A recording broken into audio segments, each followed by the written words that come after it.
आणि आता बातमी आहे केदारनाथमध्ये मोठा अपघात टळलेला आहे।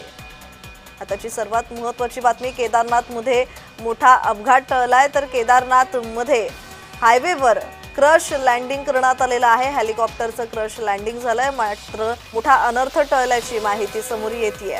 आणि या संदर्भात अधिकची माहिती देत आहेत आमचे प्रतिनिधी अक्षय मावळे। अक्षय, नेमकं प्रकरण काय आहे? हा अपघात कसा घडलेला आहे आणि यात कशा प्रकारे नुकसान झालंय?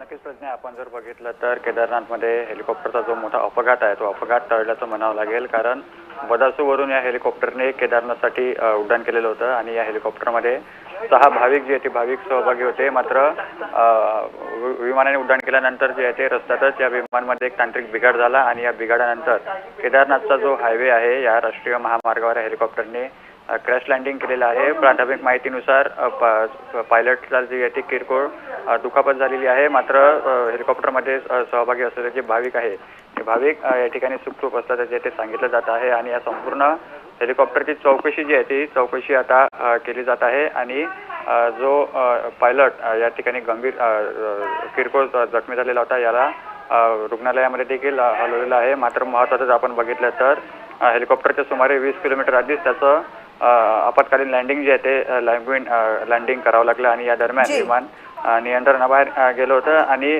रस्त्यावर देखील उतरवण्यात आलं होतं। मात्र सुदैवाने यात कुठलीही जीवितहानी झालेली नाहीये।